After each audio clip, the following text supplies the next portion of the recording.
I'm Brian Penny of Brewster, Massachusetts. You're tuned to the International Radio Report. 30 minutes of news about radio on CKUT, 90.3 FM in Montreal. Welcome, everybody, to the International Radio Report for Sunday, April the 20th, 2025. We thank you for tuning in here on CKUT in Montreal. My name's Sheldon. I'm here with Jill, and it's our 30-minute visit with you every week with news and information of things happening in the world of radio. First off, though, we'll start off today with telling you about CKUT's upcoming funding drive. It's one of the most important events of the year for our radio station, and it will be taking place from May the 2nd through May the 11th. We will have 2 editions of our show that will be happening during the funding drive. The theme for the event this year is Booming and Blooming. So check it all out. There will be different types of gifts available for different amounts of pledges, and it is the CKUT annual funding drive. And we hope you will help support us. Yep. And this will be our final reminder of the upcoming 38th annual NASWA SWL Festival coming up next weekend, April 25th and 26th. It is an in-person event and a Zoom event, so a hybrid event. It is taking place down near Fort Washington, Pennsylvania. There will be some people in person for the event there at the Holiday Inn. And there'll be a whole bunch of other people available participating for the event on Zoom. And you are still able to register for that if you want to be part of the event for the weekend. It'll cost you $15. And there are 2 days worth of forums on all different aspects of the radio hobby, and some special guests coming in for the weekend as well. So check everything out. The schedule is up on the events webpage, swlfest.com, and there's an email address of swlfest at NASWA, NASWA.net. So that's swlfest at NASWA.net. If you have any questions, registration in as quickly as possible. So we have a opinion piece by Barry Rosen for Fox News, and the title is "I Survived the Iran Hostage Crisis. People in countries like Iran desperately need the VOA." Over the 44 years since my release as a hostage of the Iranian regime, I have witnessed firsthand the unmet aspirations of the Iranian people and the vibrant, if often painful, struggles of the Iranian diaspora.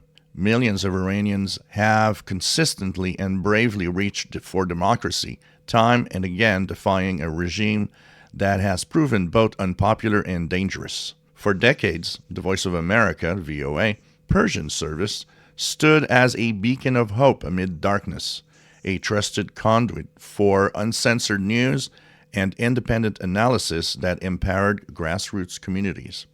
Whether during the Green Movement of 2009, the mass protests of 2017-18, the widespread demonstrations of 2019, or the Women Life Freedom protests for 2022 and 2023, VOA's Persian broadcasts offered a glimpse of a future free from the tyranny of a regime desperate to cling to power and energy to women and men willing to risk life and limb by standing up for our shared values. Yet today, that critical lifeline has been silenced by a recent executive order. The president's directive has taken VOA off the air, a move that undercuts not only the aspirations of millions of Iranians, but also a comparatively low-cost, broader effort to cast off one of the world's leading antagonistic anti-American forces that funds, trains, and executes attacks against Americans and American interests around the world. The action is emblematic of a broader retreat. Earlier this year, thousands of international assistance programs were dismantled, undermining investments in global stability and the promotion of democratic values among the global grassroots. When VOA was on the air, it did more than inform. It challenged state propaganda and gave voice to a people yearning for change. Its silence is a setback not only for those who have long resisted an unjust regime, but also for the United States, whose own security is intertwined with the stability of free and open societies. Russia state TV broadcasters celebrated on air after the program's termination, saying, "I'm addressing independent journalists. Countries like China, Russia, and Iran know that the loss of a trusted source of global information will enhance their own propaganda machines and allow them to further spread anti-democratic values at the expense of democracies like the United States. They know that the end of VOA is ultimately a win for authoritarianism." Critics argue that domestic challenges should take precedence, particularly amid a faltering global economy. But the abandonment of VOA and international assistance programs surrenders influence to authoritarian forces like Supreme Leader Ayatollah Ali Khamenei and terrorist groups like the Islamic Revolutionary Guard Corps. With their own media presence inside the Islamic Republic, not to mention their allies in Russia and China, yielding to these enemies is not smart. I have seen the cost of repression and the price of isolation. The Iranian regime that once held me captive continues to imprison the hopes of its citizens with an iron fist. And while the struggle for freedom remains arduous, the resilience of the Iranian people offers a clear mandate. They will not accept silence. For Republican policymakers, the choice is stark. Restoring a voice like VOA's and remaining fully engaged around the world is not merely a matter of supporting international assistance. It is a strategic imperative. Re-establishing channels of free information, empowering those who dare to challenge authoritarian rule, and supporting individuals and groups around the world who share our commitment to democratic values reflects our national interest and will demonstrate our commitment to standing with those who want to stand with us. Now is the time to write the next chapter in America's strategic support for international assistance program that champion freedom, human rights, and the free exchange of ideas. The prospects of a free, democratic Iran and pro-democracy efforts worldwide depend on it. And in a little side note here, Barry Rosen is a survivor of the Iran hostage crisis and a co-founder of Hostage Aid Worldwide. He was chief of Voice of America's Central Asian Service from 1974 to 1978. So ain't it the truth? When you remove a voice that helps freedom and democracy worldwide, well, the people that aren't happy with that type of programming take the place with their own programming, and unfortunately, it's a big loss, not just for the people that are listening to it because they need to have the truth and the good information, but it's also something that is a bad idea because it could actually have an impact on the United States itself. Yeah, the VOA had that ability of, by using shortwave, of getting through to people. So the decision, I don't think was very well thought out about the impact that closing things like VOA can have, not only on the listeners who consume the product, but the people who are putting the product out as well. We have a couple stories from the ham radio world that I find really interesting. These two stories sort of are intertwined. The first one comes from Randy J. Stine at Radioworld. It was updated on April the 6th. The headline is "Ham Community Frets in Delete Comments." Nearly 300 commenters have already flooded the FCC's website since Chairman Brendan Carr asked for public input on ways to eliminate burdensome regulations. Experts say much of the FCC work will likely focus on commercial broadcast, but it could bring changes for amateur radio as well. A number of comments received so far have focused on amateur radio and the fear that ham radio could be at risk. Possible loss of spectrum is among the concerns. There are approximately 700,000 licensed U.S. ham operators. Supporters say amateur radio operators are a valuable asset during times of emergency response when other forms of communication may be compromised. In a review of responses from the ham community in the docket, many advocate for keeping the current licensing requirements for amateur radio in place. Note that some of the replies spelled out below have been edited for brevity and clarity. Sean P. Carlson, KF0IBC, told the Commission that the reduction of regulations and easing of administrative burden is admirable and important. It's also important, however, to maintain some regulations to ensure efficacy and prevent the abuse of shared resources. In the case of amateur radio, I would strongly encourage the Commission to keep the license structure in place and retain the frequency allocations provided to amateur radio operators today, Carlson wrote. John Fisk, a licensed amateur since 2006, says ham radio is more than a hobby. It is a community. He requests the FCC to consider keeping all license testing requirements in place. All of us who hold any level of license worked hard to achieve each one. To remove the licensing requirements could create an issue similar to the CB band and render the amateur radio frequencies nearly useless. Fisk also asks the FCC to keep the current band plans, especially in the HF and VHF spectrum. He says the recent disasters throughout the United States and the world have highlighted the need for amateur radio operators. We spend a large amount of time and resources to make sure our stations and systems are ready to operate at any time. In closing, remember that amateur radio provides an essential communication tool for our nation and our communities. To reduce or eliminate the parts of the radio spectrum we use would reduce our ability to serve our nation and communities in times of need. Jim Reed from Ham Radio Prep said on a recent episode that certain ham bands like 900 megahertz could be at risk of being repurposed and put up for auction for wireless services. He said he doesn't believe it will happen, but the 220 megahertz band is another area for the ham radio community to watch. Florida resident Carl Brink said he understands the value of having a dispersed, robust communication network. Deregulating amateur radio bands is not in the best interest of the public. Commercially available bands have more bandwidth than they need, and this would reduce a vital free public service staffed by trained volunteers. Not all commenters are in favor of maintaining the current licensing structure for amateur radio in the U.S. Rusty Shackelford says he is in favor of opening up ham radio. There should not be a license requirement. It should be seen as free speech, and also federal agencies don't make law. Bureaucrats and their rulemaking is unconstitutional.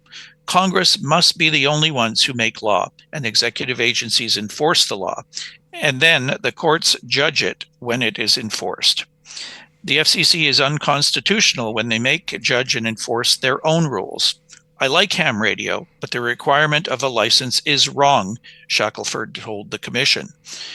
Comments to the Commission from Peter Gill, KJ5EGO, indicate he has reached a similar conclusion. A three-tiered license process is a burdensome regulation for amateur radio operators, and the current license structure limits innovation and prevents licensed operators from serving their country and community in times of disaster. Gill proposes streamlining licensing so that the number of license tiers be reduced to 2, general and amateur extra, and to convert all current technician, novice, advanced, and technical plus licenses holders to a general status. These people make up 51% of the licensed amateurs in the U.S., said Gill. Making the change will level the playing field for 80% of the licensed people to access the same frequencies, while the remaining 20% of amateur radio extra license class will have additional frequency allocation to use for the advancement of telecommunications science.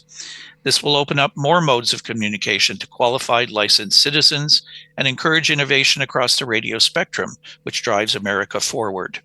However, the majority of comments in the docket appear to echo those of Joseph Fraley, AA5EA.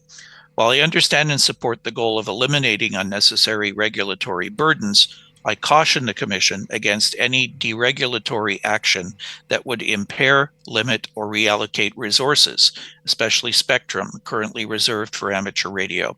Amateur radio is not a legacy system. It is a living, breathing national asset. So, pros and cons, lots of comments pouring in. Not sure where it's all going to end up, but some interesting ideas being proposed by people. Some wanting to open it up even more, and some just wanting to leave it the way it is and not take anything away from it. Yeah, changing the rules of amateur radio is a tough thing because everybody wants to hold down to their own position and not give in. I think a simplification of the process is not a bad idea, personally. So what's happening with our sun? Well, our sun this week created one of the big geomagnetic storms that we didn't see for a long time. G4 class. It didn't last long, but it was there, and it actually sent some powerful currents across North America. If you go to spaceweather.com, you'll be able to see a map of all the electrical currents that went to the ground. Sunspot number 118, the radio solar flux 151. And hopefully in the week ahead, things are going to be more quiet and we'll have some excellent propagation. And the only way that you can witness all of this is to turn on the radio and listen. I'm Thomas Witherspoon of Asheville, North Carolina, and you're tuned to the International Radio Report, 30 minutes of news about radio on CKUT 90.3 FM in Montreal. So, in a related story for amateur radio, the ARRL files comments responding to FCC request for input. ARRL, the National Association for Amateur Radio, filed comments with the Federal Communications Commission in response to its request for public input on alleviating unnecessary regulatory burdens by deleting or modifying rules. In the matter of delete, implementing ARRL's suggestions would promote and protect the art, science, and enjoyment of amateur radio and enhance the development of the next generation of radio amateurs. In response to ARRL's request, over 200 members submitted suggestions that were reviewed when considering what rules should be deleted or modified. ARRL will continue to engage with members and advocate for the amateur radio service. In its filing, ARRL asked the FCC to delete or amend the following rules. Delete the low frequency and VHF, UHF symbol, baud rate, and bandwidth limitation. ARRL supports the deletion of these restrictions as proposed by the Commission in late 2023. Doing so would enhance amateur radio experimentation with digital technologies. Update and modernize entry-level technician class license privileges. ARRL reiterates its earlier proposal of extending additional limited privileges for technician class operators. Adopting its proposal would provide new licensees an introductory window to HF data and phone communications that are at the core of the amateur radio experience and serve to incentivize the next generation of technical leaders, just as novice CWHF privileges did for earlier generations of operators. Modernize 80 and 75 meter subband divisions. The ARRL requests action on an earlier proposal that would make more efficient and intense use of the 80-75 meter band. Changes in technology and mode since band usage was last addressed have resulted in overcrowding in one band segment that would be alleviated by adoption of ARRL's proposal. Implement changes to third-party rules adopted internationally at the World Radio Conference 03. Although the United States fully supported changes to the ITU radio regulations in 2003 that removed a 3D requirement for third-party messages, there is no record of this change having been considered, and the FCC's rules were never conformed to the new provision. Being the only nation known to continue to require a normal treaty for such proposes as result in no new such treaties since the treaty changed more than 2 decades ago. Thus, ARRL asked the FCC to implement rules that are consistent with those internationally agreed to align with the rest of the world. Remove non-current personal information in amateur radio ULS records. ARRL requested that the FCC complete a rulemaking in which it proposed that only current licensee information to be visible to the public in the public database. If an amateur changes their address to a post office box to shield their home address, the previous address remains visible. ARRL advocates for protecting the privacy of radio amateurs. Delete obsolete identification requirements for special call signs. Users of special event call signs are required to identify with the FCC-issued responsible call sign at least once each hour. This can be confusing, especially on data and CW modes. ARRL proposed reliance on web-based technology that clearly identifies each special event call sign and authorized period of use. And finally, the delete obsolete paper license replacement provision. The FCC no longer mails physical copies of amateur radio licenses, so ARRL suggested deleting the rule that provides for sending paper replacements as obsolete. The FCC notice generated a lot of interest among radio amateurs, with hundreds of amateurs submitting comments directly to the FCC, as well as responding to ARRL's request for suggestions. The FCC deadline for filing reply comments is April 28th, 2025. It is hoped that the Commission will incorporate worthy suggestions in a future notice of proposed rulemaking later this year. So this definitely is interesting. Trying to update and actualize into our new and our modern world, actually, with all the new digital modes and the way people communicate with each other. So interesting proposals here for all of this. Yeah, there's been a lot of changes happen in a short period of time to amateur radio, new technologies, new modes, what have you. So yeah, it's really time for an update and to get rid of some of the, outdated stuff that's been kicking around for a very long time. So we'll see what the final outcome is. It'll be interesting to follow this once they've hashed through all of these suggestions from the ARRL. Moving on to an international story, we have from Habib Mohammadi from AMU TV. Taliban plan propaganda radio broadcasts in 9 provinces. The Taliban are preparing to install radio transmitters in at least 9 provinces as part of an effort to expand state-run media broadcasting aligned with their messaging, according to a source at the Taliban-controlled National Television Network. The source, who spoke to AMU on condition of anonymity due to security concerns, said the initiative follows a directive from Taliban leader Hibatullah Akhundzada and is intended to disseminate what the Taliban describes as its achievements, as well as to publicize corporate punishment and counter opposition narratives. The goal is to promote Taliban achievements, publicize flogging and executions, and target those who speak against the Taliban.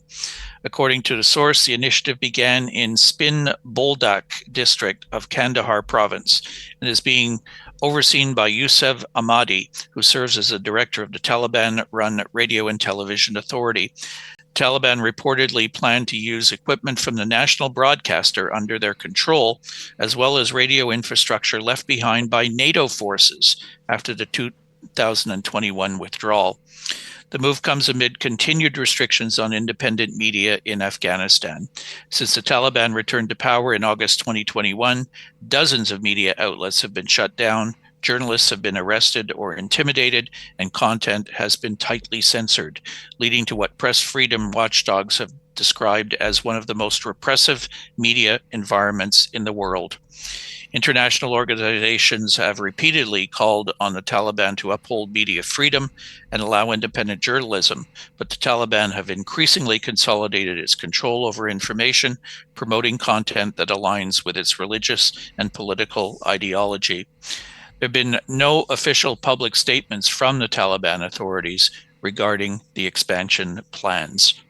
So I guess this is not surprising given some of the stories that we've been covering over the last couple months of shutdowns of stations, suppression of certain people on the air. We've got a new shortwave station from Australia on 2355 kilohertz. This is via Ron Howard, California, to Glenn Hauser's World of Radio I.O. Group. Australia's new station on 2355 kilohertz with experimental test broadcasts of Tropical Radio Program and also known as TRP, operated by Christopher O'Reilly from Kuranda, Queensland, heard on April 17 from TuneIn at 10:45 UTC via QESDR remote in Townsville, Queensland, Australia. Thanks very much for the timely alert from the Australian Radio DX Club. The station is playing music, various music at 11:32 UT. Johnny Nash, I Can See Clearly Now, etc., with Christopher as DJ. Said they would be on the air over the Easter weekend and is operating in stereo. Christopher replied quickly to my email and acknowledged it over the air. Great to have a new Australian on shortwave. When I get back to Silmar State Beach near Monterey, it will be fun to try to DX this one directly. So there's a station's license that can be found, and we'll, of course, share the link. So kind of nice. Tough one, though. 120-meter band is a really tough one to get. So if anyone gets this in North America, it'd be pretty good. But you can use Kiwi SDRs all around Australia to try and pick it up. People on the West Coast, Ron Howard, who sent this story along, is in California, and he's got a really good setup. And, you know, he may have a chance picking it up over the Pacific out in his area. So anyways, Australians have done this before on 120 meters yep. with some of these low-powered stations down in 2.3 megs. So if you think you're in a spot where you can take a shot at it, why not? Give yep. it a try. So we have upcoming ham radio contests. We start with the Florida QSO Party, sponsored by the Florida Contest Group, April 26th, 1600 Zulu to April 27th, 0200, and continuing on April the 28th from 1200 to 2200 Zulu. It's phone, CW, and mixed categories, and the bands are 40 through 10 meters, no 160 or 80 meters, and no WARC bands. We have the 1010 International Spring Contest Digital from 01 Zulu, April 26th to 2359 Zulu, April 27th, organized by 1010 International. And of course, the band is 10 meters, and it's all digital modes. The Union of Swiss Shortwave Amateurs is holding their Helvetia Contest, 1300 Zulu, April 26th to 1259 Zulu, April 27th, 160 meters through 10 meters, no WARC bands, modes CW, SSB, and Digital. We have the Polish Radio Videography Club that has the SPDX RTTY Contest, 1200 Zulu, April 26th, 1200 Zulu, April 27th. Bands 3.5 to 28 megahertz without the WARC bands, and the mode is RTTY, and with this, we're out of time. We do want to quickly thank Radioworld magazine and James Careless, one of their column editors, for doing a really nice report on us, on our International Radio Report show. It's in the latest edition and on the latest version of the website. So check out radioworld.com and you'll see our pretty faces up on the article. We thank them for doing a feature about it. Really do appreciate that.